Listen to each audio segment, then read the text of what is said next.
सभापती म्हणजे महोदय, एकबार रावलांचं संजय खोडक्यानं बोलवतो, येतील ते इथेच असतील. आपला भारत देश जो आहे तो युवकांचा देश आहे असं आपण कायम अभिमानाने म्हणतो. युवकांसाठी वेगवेगळ्या योजना सरकार काय मानत असतं, मग ते केंद्र सरकार असेल, राज्य सरकार असेल, सगळ्याच सरकार जे असतील ते युवकांना केंद्रबिंदू ठेवून अनेक योजना आणि कार्यक्रम आणत असतं. आपल्या देशामध्ये जवळजवळ 50% लोकसंख्या ही आता 40च्या आतल्या वयाची आलेली आहे आणि म्हणून जगातील सगळ्यात तरुण देश म्हणून भारताकडे पाहिलं जात आहे.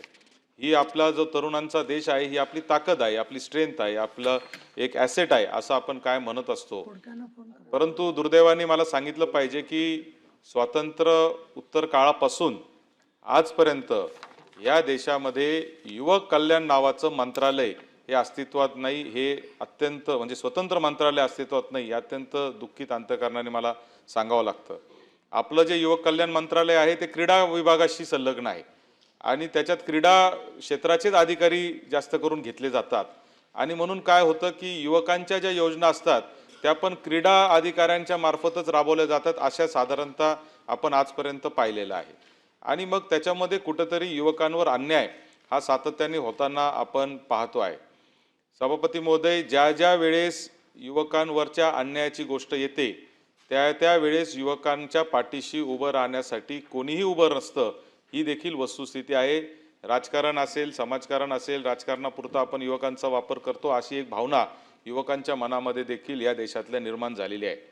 आणि ती भावना निर्माण होण्याचं कारणच असं आहे की बेरोजगारी जी आहे ती मोठ्या संख्येने वाढत चाललेली आहे. शिक्षणाची क्रांती झाली या राज्यामध्ये 1983 साली वसंतदादा पाटलांनी शिक्षणाची क्रांती केली. प्रायव्हेट इंजिनिअरिंग कॉलेजेस आणि हे सगळे कॉलेजेस आणले. पूर्वी कर्नाटकला लोकांना जावं लागायचं, आज महाराष्ट्राच्या प्रत्येक तालुक्यात इंजिनिअरिंग कॉलेज झाले. घरोघर graduate engineer, diploma holder, ITI हे सगळीकडे तयार झालेले आहेत. इतक्या मोठ्या प्रमाणावर मनुष्यबळ आपल्याकडे राज्यामध्ये तयार झालेलं आहे. परंतु दुर्दैवाने सांगितलं पाहिजे की त्यांना ज्या पद्धतीच्या नोकऱ्या किंवा व्यवसायामध्ये संधी मिळायला पाहिजे ती मिळत नाही. आज योजना अनेक आहेत. मंत्री महोदय, आपण सांगितलेलं आहे की अनेक प्रकारचे स्किल डेव्हलपमेंटच्या योजना आहेत, अनेक प्रकारे आपण त्यांना विनातारण कर्ज देण्याच्या योजना आहेत, मुद्रा लोन सारख्या योजना आहेत, एज्युकेशन लोन सारखी योजना आहे. परंतु या देखील त्या युवकाला त्याच्या हिमतीवर मिळत नाही. त्याच्यासाठी त्याच्या आईवडिलांचं सिबिल तपासलं जातं. अनेक वेळा आईवडील हे शेतकरी असतील किंवा सामान्य परिवारातील असतील, सिबिलकडे लक्ष नसतं, सिबिल खराब झालेलं असतं, त्या मुलांना त्यांना कर्ज मिळत नाही आणि मग ह्याच्यातून खूप मोठं एक नैराश्य जे आहे ते युवकांच्या मनामध्ये निर्माण झालेलं आहे. आणि म्हणूनच ही आजची चर्चा खरं तर सभागृहात मांडत असताना ही जी 6 नंबरची चर्चा आहे आणि 9 नंबरची विक्रांत पाटलांनी जी चर्चा मांडलेली साधारणतः एकाच अर्थाच्या ह्या चर्चेत असं मी समजतो. कारण जरी विषय वेगळे असले तरी त्याचा जो आउटकम आहे तो साधारणतः एकच आहे. आणि म्हणून हा जो युवक कल्याण मंत्रालय, आता मी युवक जे धोरण आहे त्या धोरणाच्या समितीवर आहे.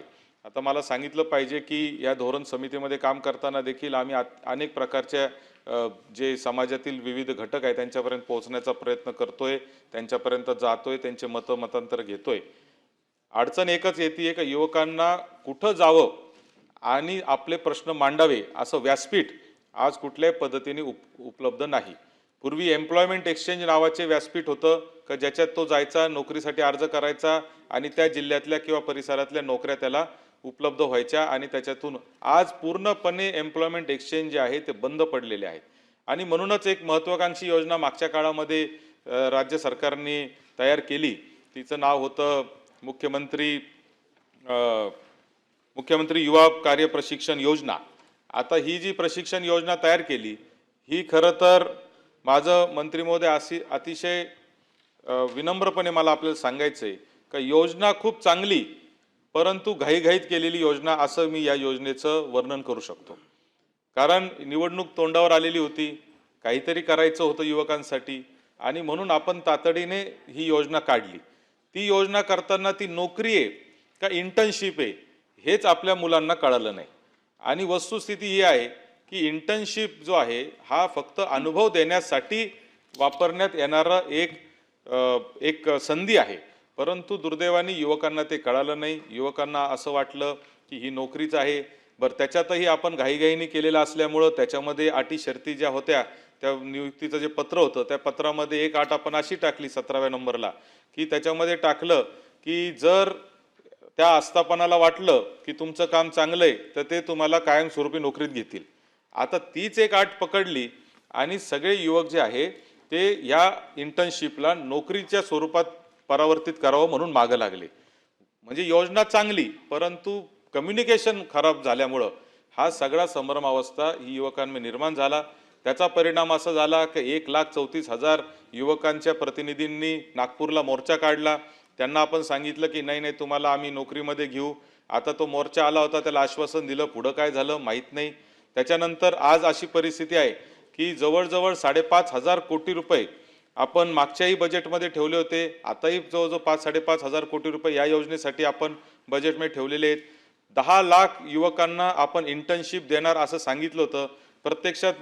प्रत्यक्षात मात्र आपण जर आकडेवारी पाहिली तर फक्त 52,000 म्हणजे सुमारे 52,000 युवकांना आपण इंटर्नशिप दिलेली आहे. म्हणजे 10 लाखाचं उद्दिष्ट ठेवलं, परंतु 50-55 हजारच युवक जर याच्यामध्ये येत असतील तर कुठंतरी मला असं वाटतं की या योजनेवरचा विश्वास हा युवकांचा उडालेला आहे. ही देखील वस्तुस्थिती आहे. आणि म्हणून मला मंत्री महोदय आपल्याला या निमित्ताने सांगायचं आहे का ही योजना जर आपण चालू ठेवणार असू आणि जर या योजनेला पुन्हा एकदा बजेटमध्ये जर आपण तरतूद केलेली असेल तर निदान ह्याचा सुसंवाद आपल्याला युवकांशी चांगल्या पद्धतीने केला पाहिजे की ही योजना नेमकी कशासाठी आहे, ही योजना कशासाठी आहे ते व्यवस्थितपणे कळवलं पाहिजे. ही नोकरी नाही आहे. आपल्याकडं सभापती महोदय अत्यंत मला म्हणजे विचित्र परिस्थिती अशी निर्माण झालेली आहे की आपण भरती कोणत्याच करत नाही सध्या सरकारी कार्यालयांमध्ये किंवा कमी भरत्या करतोय. मग भरती करत नसल्यामुळं आपण टेम्पररी बेसिसवर किंवा कॉन्ट्रॅक्ट बेसिसवर लोकांना घेतोय, कारण काम आपलं चाललं पाहिजे. कॉन्ट्रॅक्ट बेसिसवर आलेल्या माणसाला पगार कोणती तरी कंपनी देते किंवा थर्ड पार्टी देत असतं, परंतु तो सरकारी कार्यालयात काम करत असतो. त्याला वर्ष 5 वर्ष 10 वर्ष कंपन्या बदलतात, थर्ड पार्टी बदलते, पण माणूस तोच राहतो. आणि मग 10-10 वर्ष आम्ही काम केलंय, आता आम्हाला कायमस्वरूपी नोकरीत घ्या अशी मागणी त्यांच्याकडून यायला लागते. त्यांची काही चूक नाही, त्यांनी 10-10 वर्ष एका कार्यालयात काम केलेलं आहे. वास्तविक त्यांची नियुक्ती 11 महिन्यासाठीच केलेली आहे, परंतु कंपन्या ते परत परत देत राहतात. आणि तशीच परिस्थिती या मुख्यमंत्री युवा कार्यप्रशिक्षण योजनेमध्ये देखील झाली. इंटर्नशिप हा प्रकार आजही ग्रामीण भागातल्या मुलांना 100% समजत नाही. आजही त्यांना या नोकरीसाठी आणि वस्तुस्थिती इतकी चांगली योजना आणली, खरं तर मी सरकारचं अभिनंदन करतो.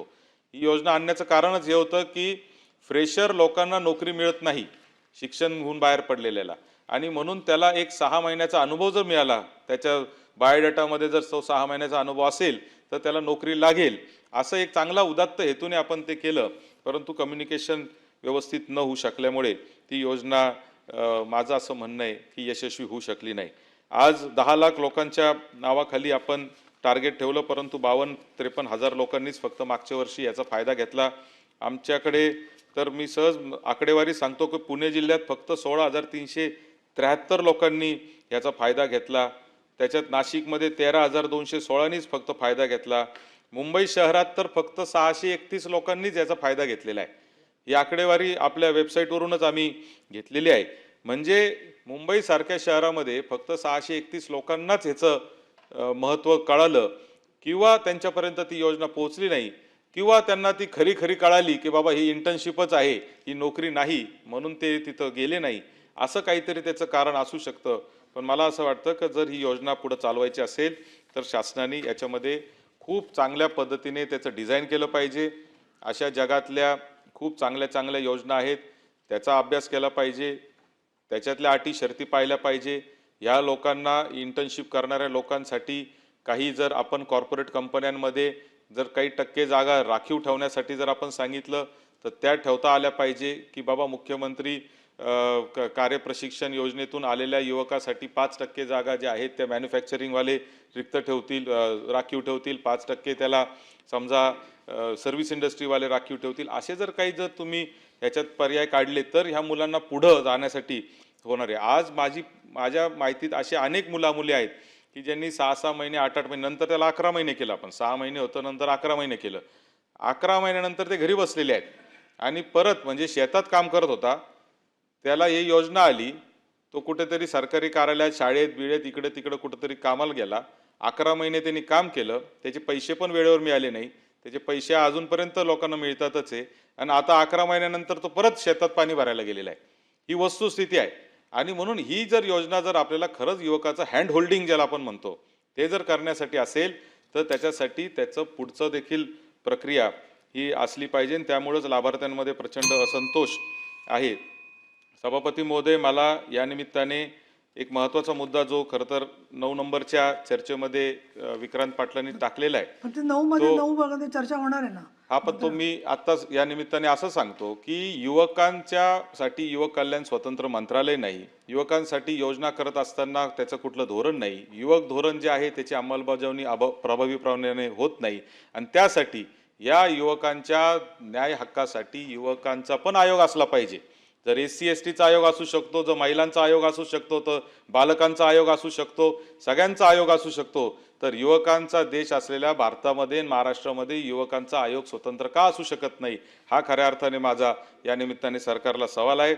आपण स्किल डेव्हलपमेंटच्या नावाखाली हजारो कोटी रुपये खर्च करतोय, मात्र याच्यातून खऱ्या अर्थाने किती नोकऱ्या निर्माण झाल्या हा देखील एक प्रश्न आहे. आणि म्हणून मंत्री महोदय, आपण या विषयावर सकारात्मक असं आपल्याकडून मोठी अपेक्षा आहे. आपण स्किल डेव्हलपमेंटमध्ये चांगलं काम करत आहात. ITI मला सांगितलं पाहिजे सभागृहाला की ITI कॉलेजेसमध्ये अतिशय चांगल्या पद्धतीचं काम हे मंत्री महोदयांचं लक्ष ते जेव्हापासून द्यायला लागले तेव्हापासून सुरू झालेलं आहे. मला असं वाटतं की याचा कुठेतरी फायदा हा आता प्रत्यक्ष नोकरी मिळण्यामध्ये युवकांना झाला पाहिजे, अशी माझी या निमित्ताने विनंती आहे. ठीक आहे, मंत्री महोदय. माननीय सभापती महोदया, माननीय आमदार श्री सत्यदेव तांबे साहेबांनी अतिशय महत्त्वपूर्ण मुद्दा आता इथे मांडलेला आहे.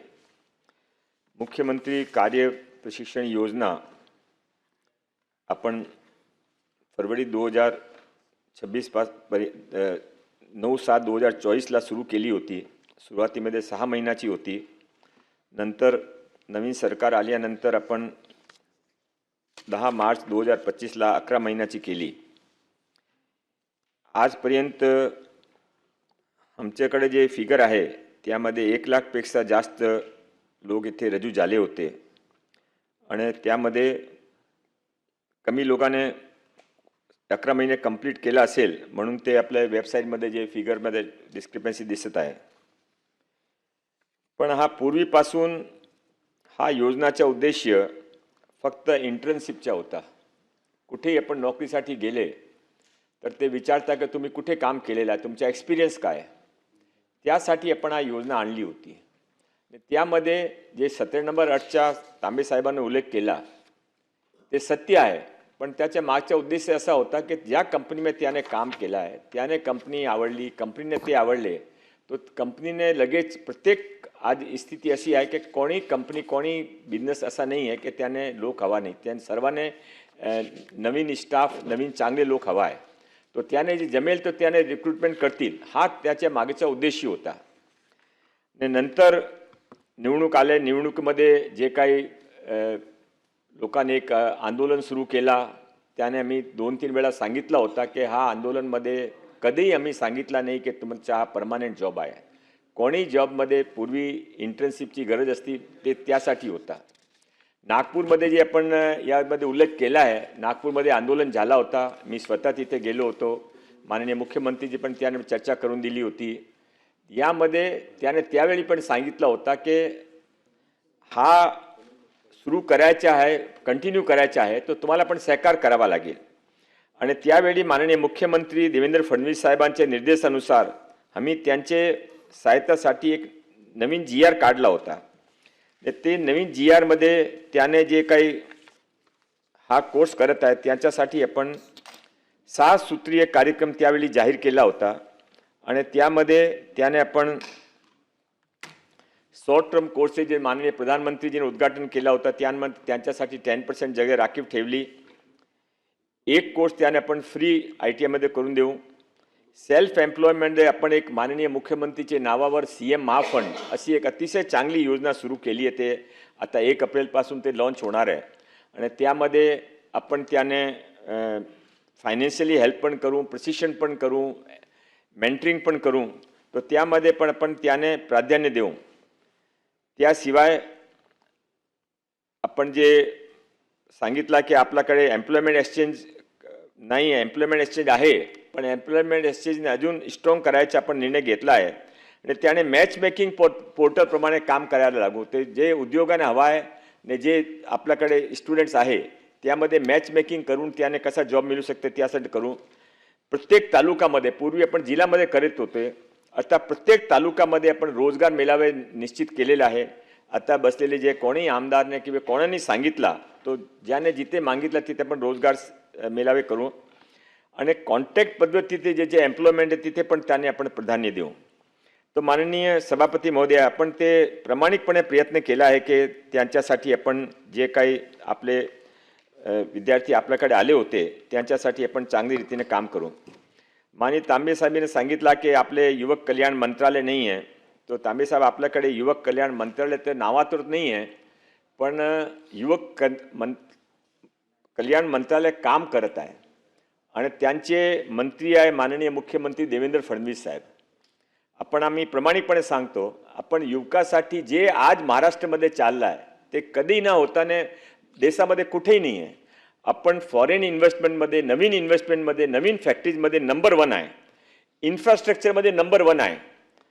सोलर एनर्जी, इलेक्ट्रिसिटी प्रोडक्शनमध्ये नंबर 1 आहे. आर्टिफिशियल इंटेलिजन्समध्ये नंबर 1 आहे. GDPमध्ये आपण नंबर 1 आहे. माननीय सभापती महोदय, हे जे सर्व महाराष्ट्र नंबर 1 चाललं आहे त्याच्या बेनिफिट सर्वात जास्त कोणाने होणार आहे तो आपले युवक युवत्याने होणार आहे. आणि त्याच्यासाठी ते आता जे एक मिसिंग लिंक आहे, आपल्याकडे मोठी संख्यामध्ये युवा उपलब्ध आहे, युवती उपलब्ध आहे, त्याने जॉब पाहिजे. मोठा इन्व्हेस्टमेंट आलेला, फॅक्टरी लागली आहे, बिझनेस आलेला आहे, त्याने मुलामुली पाहिजे.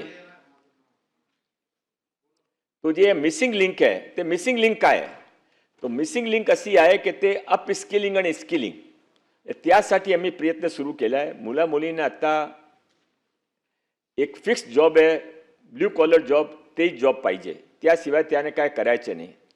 माननीय सभापती महोदय, स्किलिंगमध्ये इतका बेनिफिट आहे. एक प्लंबरने आपण 15,000 रुपये किंवा 25,000 रुपये देता. हे प्लंबरने थोडी आपली स्किलिंग केली ने बिलो वॉटर प्लंबिंगचं काम शिकला तो कमीत कमी त्याने 2 लाख रुपये मिळू शकता.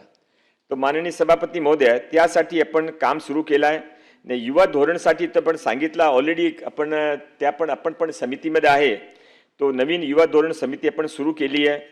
माननीय सभापती महोदय, मी आपला मार्फत आता जे तांबे साहेबांनी जे 2-3 विषय उचलला ते मी सिरियसली घेणार आहे. आम्ही प्रत्येक जिल्ह्यामध्ये आम्ही जे काही विद्यार्थी ज्याने यामध्ये भाग घेतला त्यांच्यासाठी आम्ही त्यांच्याबरोबर आम्ही कम्युनिकेशन करू. ने कम्युनिकेशन करून त्याने काय अपस्किलिंग पाहिजे किंवा कुठे त्याने जॉब मिळू शकता त्यासाठी आम्ही त्यांची हँड होल्डिंग करू. हा सरकार फक्त पॉलिटिकल स्टेटमेंटसाठी किंवा भाषणासाठी नाही आहे. तुम्ही बघू शकता की सरकारची कामाची गती फार तीव्र आहे. जे काही प्रॉब्लेम दिसेल आम्ही ते हेड ऑन फेस करतो आणि त्यांच्या सॉल्युशन कसं करायचं ते प्रयत्न करतो. आज जे काही आपण इथे सांगितलं आहे ते सर्व आपण पूर्ण करू. मला आपली विनंती आहे की ते एक आपण समितीचं गठन पण माननीय मुख्यमंत्रीजी चर्चा करू युवकासाठी, रोजगारसाठी. ते जे काही एम्प्लॉयमेंट एक्सचेंजचा पण जे विषय उचलला त्यासाठी आपण एक समिती गठीत करायला हवा आहे असं मला मनामध्ये आहे. तर मी माननीय मुख्यमंत्री चर्चा करून ते समितीचं गठन करू. माननीय सत्यजित तांबे साहेब, मी आपला परत एक वेळा विनंती करतो की हे जे काही आपला प्रश्न होते सर्व प्रश्न सिरियसली घेणार आहे. ने तुम्ही नेहमी युवकासाठी आणि एम्प्लॉयमेंटसाठी बोलता, आम्हाला त्यासाठी काही आम्ही पण शिकतो. आज जे पण आपण विषय मांडला आहे ते सर्व विषय आपण 3 महिन्याच्या आत मार्गी लागू असं आपलं मी वचन देतो. धन्यवाद. सन्माननीय